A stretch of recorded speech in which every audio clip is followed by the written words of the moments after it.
Welcome to Pro Wrestling Central Only this week. I'm the Mad Conservative Crime Fighter. On today's program, I have several topics I need to talk about, as doing a tutorial segment over several episodes of the program just won't do in this particular case.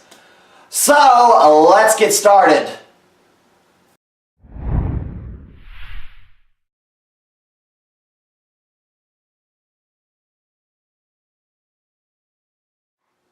A major brouhaha has erupted in the aftermath of the last man standing match between Jake Parnell versus Gary Jay a couple of weeks ago at 0-1 Supreme.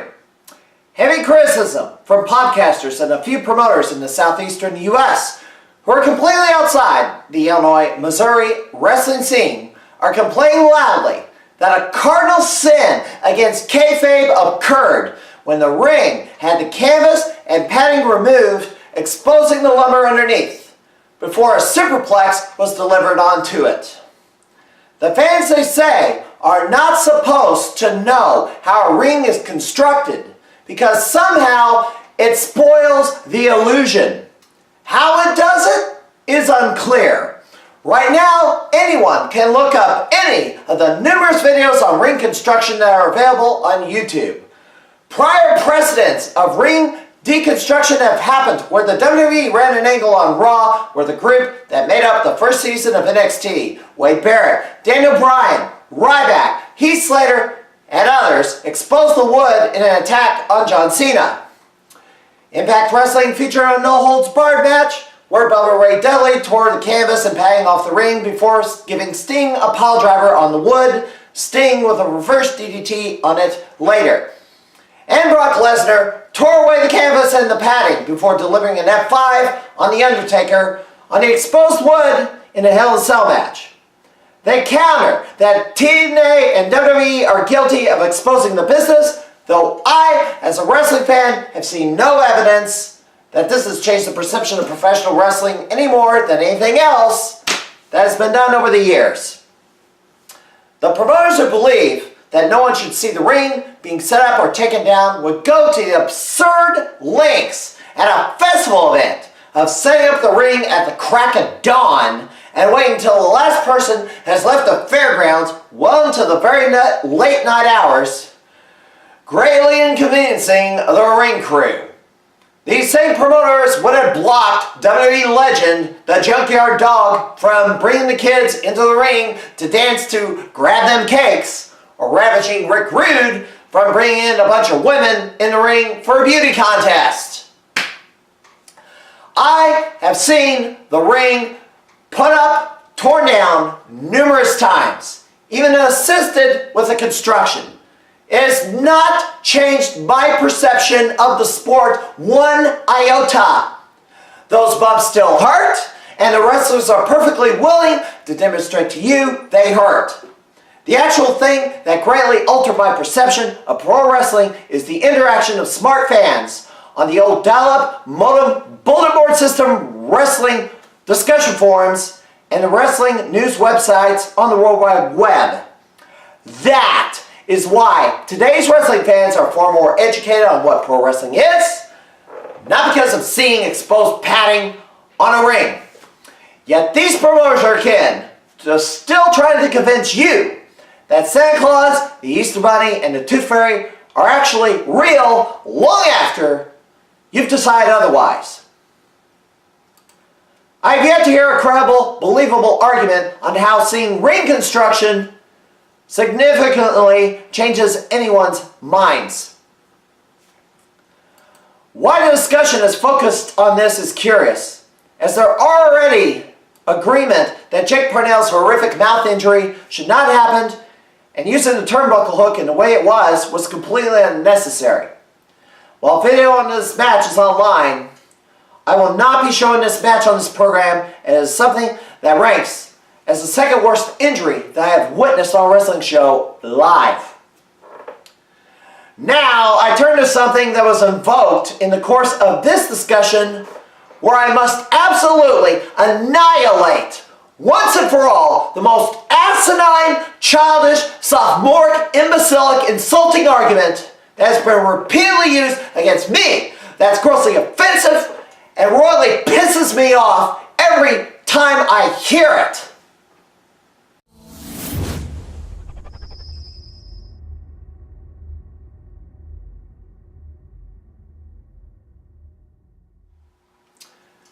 I've been a wrestling fan for over 30 years, with covering the local pro wrestling scene under the St. Louis Wrestling Community website for 13 years, producing some form of this program for 9 years, and directly working for one of the local area promotions off and on for the last 15.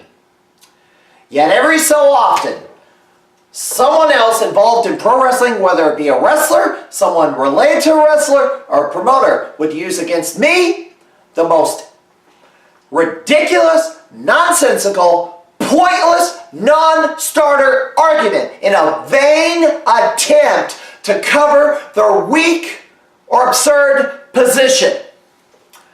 The comment that angers and frustrates me to no end is the statement resembling where they say, until you have wrestled a match in the ring and taken bumps, you have no business talking about professional wrestling because you know nothing about it.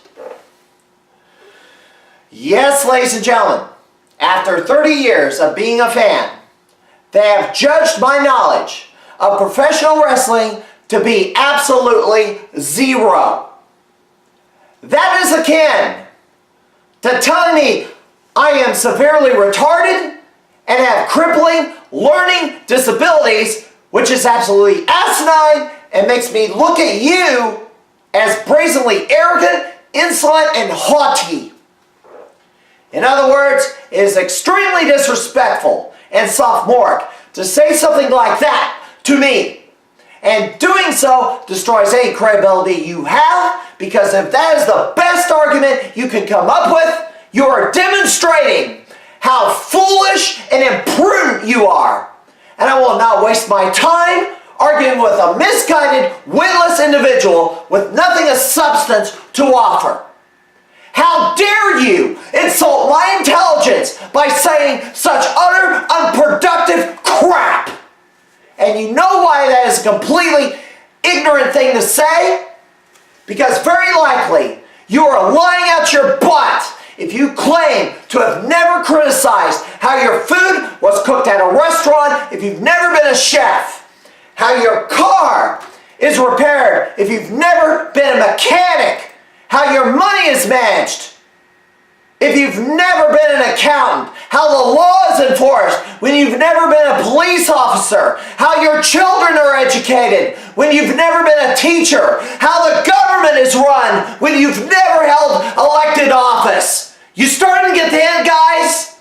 You ever go to customer service to complain at any company about the service and you've never held a job there doing whatever the company does? You're a giant hypocrite.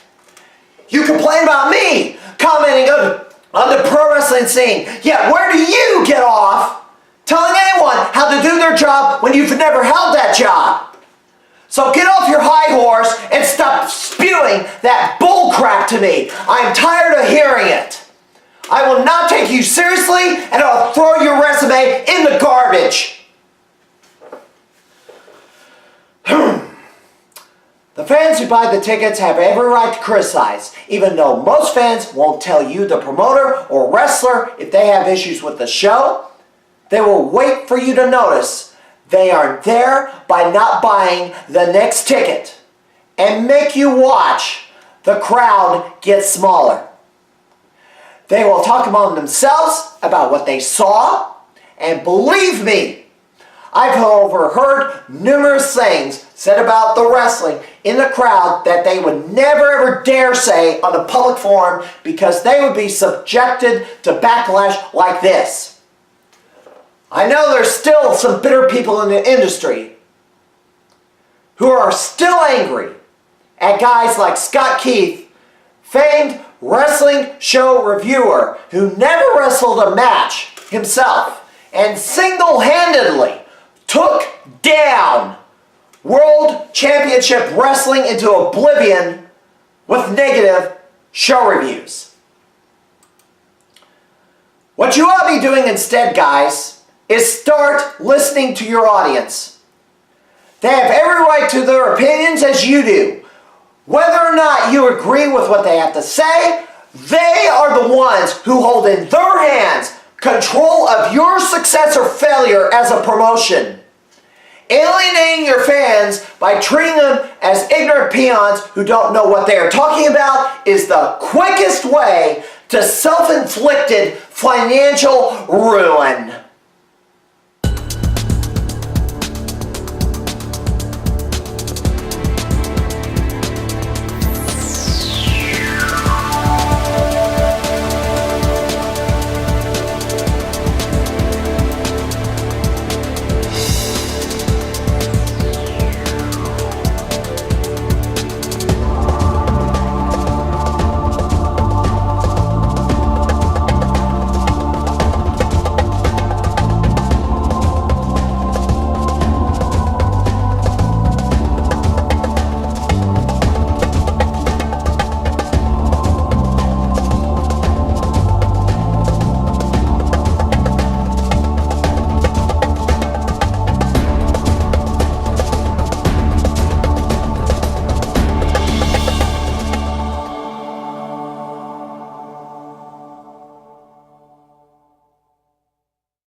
Are you a fair or festival organizer? If you're thinking of adding pro wrestling to your event, it takes more than just a $5,000 ring. It takes credible talent with years of training, skill, and experience. It takes quality production values. It takes credible promoters with knowledge of the independent scene, the resources to set up entertaining cards, and how to get fans in the door. Bring in just anyone without vetting their credentials, you could wind up with an embarrassing disaster. The so-called talent may have no training, no ring gear, aren't family friendly, and some may even have a lengthy rap sheet. If you want live professional wrestling at your fair festival, don't get burned. Check their credentials before you book. A public service announcement from the St. Louis wrestling community. Visit our website, stlwrestling.livejournal.com.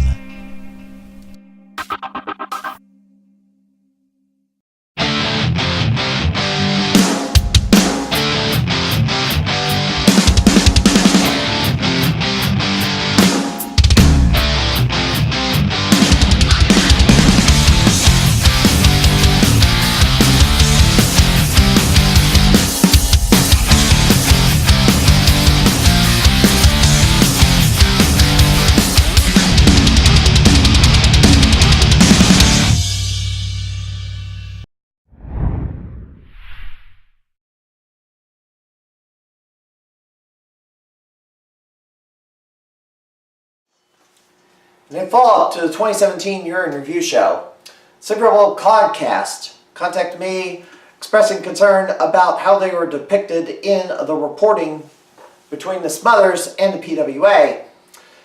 Other than being in the wrong place at the wrong time, whether the actions took place on the air or off the air or in the building or outside the building, Super Bowl Podcast is merely the person who is in the wrong place at the wrong time. They did not initiate any of this dispute.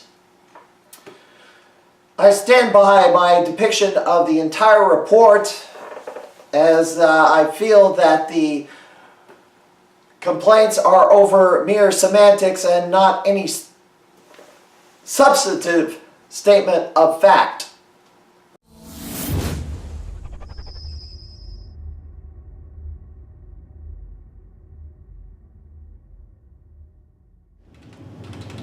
In an update to the #1 story of 2017, Michael Elgin forced to sell Glory Pro after being accused of mishandling a sexual assault charge in Shawn, Orleans. I have to call out certain members of the wrestling news media on how they have handled the coverage of the story. While the early reporting laid out the information that was known at the time, certain people got in the case of Dave Meltzer and Ryan Satin for not covering the story the way they think it should have been covered. Meltzer declined to interview the alleged victim, Moses Malone. Jerome Cousin of PW Ponderings later did. More on that in a moment. Recently, an individual by the name of Roger Kane began an independent investigation of the statements and evidence in regards to the communications between a woman using the Twitter name of Moses Malone and Michael Elgin, using what was posted online by Malone herself and others in their communications with her. He created a Tumblr page with screenshots and explanations of what was going on, vetting the truthfulness and accuracy of what was put out there as the narrative that Elgin mishandled the entire situation. Besides the Tumblr, a couple of videos have also popped up on YouTube, complete with video evidence, exposing contradicting statements and actions that Malone had. The biggest issue with this situation from the start is that this has so far been tried in the court of public opinion and not a court of law. The court of public opinion, more often than not, operates as a kangaroo court and is not impartial. Furthermore, attempts at vetting the credibility of Malone's statements have been met with great hostility, as the cesspool that Twitter is has demanded a scalp and is not so interested in the truth. They have shielded themselves with the charge of victim shaming. Against questioning is a term that I don't like, as everyone accused of something has the absolute right guaranteed by our Constitution to defend themselves. The Sixth Amendment of our U.S. Constitution states in all criminal prosecutions the accused shall enjoy the right to speedy and public trial by an impartial jury of the state and district wherein the crime shall have been committed, which district shall have been previously ascertained by law, and to be informed of the nature and cause of the accusation, to be confronted with the witnesses against him, to have compulsory process for obtaining witnesses in his favor, and to have the assistance of counsel for his defense. It seems that some people want to bypass the Constitution to get their scalp. As an employee of law enforcement, I support justice for those who have been wronged. I support doing it the right way. Larry Nassar, the disgraced pedophile gymnastic doctor, was convicted in a court of law and will spend the rest of his days behind bars.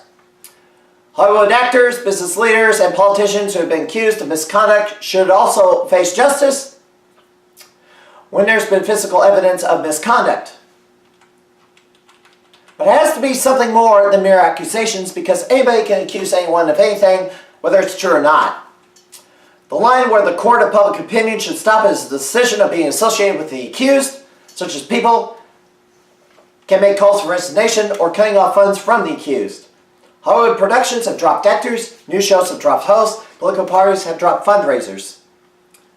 While it does not always go into the criminal prosecution, it can go into the civil courts for remedy. But let's get back to what's at issue with this case. As time has gone on, while everyone else has stopped covering the case, while a few others are beating down Meltzer and Satin, Moses Malone's story is not holding up. The interview with Jerome Cusson did not help her either. It has introduced more holes with her story. So far, on either the Tumblr page, Hello Find the Truth, or the video evidence on channel Stolen Victimhood on YouTube, some of the things we have learned. Malone stated she was sexually assaulted by Shore Orleans on March 22, 2017. Also said in October following the assault that she was unable to socialize or even hug anyone for 6 months. She would leave Glory Pro Wrestling events if Orleans came out and entered the ring, saying in the Cusson interview she was unable to watch his matches. However, 3 days after the assault, she was spotted in a crowd at 3 different Pro Wrestling Championship Series events on videotape, where Orleans was in the ring, including the one 3 days after the assault, and not going anywhere, even posting a photo montage that included Orleans himself. Do you know of a rape victim that does this? She also had a front row seat at a Pro Wrestling Resurgence event that Orleans was booked as a ring announcer. During the 6-month window, she claimed to have a year-long relationship with wrestler Jimmy Jacobs, of which he denies. Also claimed to Cusson she had, since October 2016, a year-long affair with Elgin himself. Why did Malone seek out and engage in an adulterous affair with a married man who had a son? She would also tell promoters she had sex with him for a year that declined being his girlfriend, also within that 6-month window. And this affair started when Elgin was in a different area of the country, the Northeast, then Japan, then Canada, as 2016 came to the close. How did she have an affair with Emily's somewhere out of the St. Louis area? The cousin interview contradicts Tumblr screenshots where she is quoted as saying, "I sent him a message attempting to correlate my power over his reputation with the power he had over my body. The fear of not knowing how far he was going to take it." Who is taking who how far? Malone says one thing to Orleans and then tells cousin something else. Malone says she took a year to cut ties with Elgin, yet Elgin repeatedly told her in screenshots posted on the Tumblr and Malone's own Twitter page to stop contacting him. Malone tells him to follow an intimate relationship she was having with another woman named Jamie Lynn. The author asks, Kane, that is, how does someone talk this way to someone who's abused you for a year? There were other examples from different months demanding Malone stop communicating with Elgin. That raises a red flag. Is that how you handle an abuser? By continuing to contact him after you've been told to stop? That makes no sense. And this is just some of the evidence that has come out. Meanwhile, we have certain people who claim to be journalists that have been lecturing other people for not getting all sides of a story, such as Les Moore of Sheet Sandwich, Will Pruitt of ProWrestling.net. What's ironic is they have not even bothered to vet and dissect the points raised by the Tumblr. They flat out dismissed the whole thing, calling it shady and sketchy, with doctored photos. It's ironic, however, that people would complain about photoshopping or doctored photos and act as if one side wasn't engaging in any cherry picking, as there's never been a full transcript release of Facebook Messenger conversations that Malone had. Some of the journalists out there rushed to convict without even entertaining a rebuttal and viciously attacked anyone who dared make one. Those folks should not even call themselves journalists because they're irresponsible, very lazy in their journalistic practices and look incredibly foolish and idiotic as further evidence comes out that undermines the narrative. You would think they had learned the lessons of Rolling Stone magazine having to pay out millions of dollars in restitution to students of a university over a false sexual assault story, and would be more careful to get the full picture by connecting all dots before rushing to judgment. I don't think you did this, Les Moore. I don't think you did this, Will Pruitt. I also think Dave Meltzer didn't want to talk to Malone or Elgin for the simple reason there's enough third-party evidence out there without getting information that would have personal bias directly from Elgin or Malone to come to the same conclusion and dismiss her claims with a decent amount of certainty. I have no plans to talk to Moses Malone either, as I do not believe I would get an honest account from her, as evidenced by the Cusson interview. Jerome Cusson failed miserably himself, taking everything at face value and didn't vet her words at all. For the critics of Elgin, in light of the evidence that has been presented, why haven't you done your own investigation? Are you holding back because of political correctness and afraid of the social media lynch mob?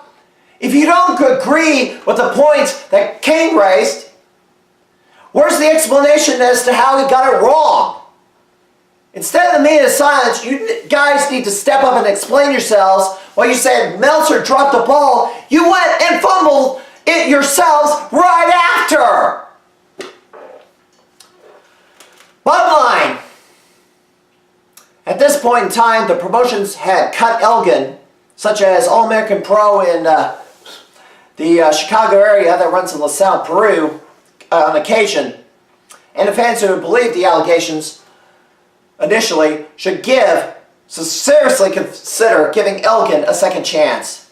Because it's looking to me more and more that Michael Elgin got unfairly maligned and Malone duped a lot of people under this highly charged Me Too political climate. All of this by no means, however, vindicates Orleans of the sexual assault at this time. The accuser has every right to be believed. However, contradictory statements and dishonesty makes that difficult. And that'll do it for this edition of PWCI this week. We will feature some pro wrestling action on our next edition of the program. We'll see ya next time.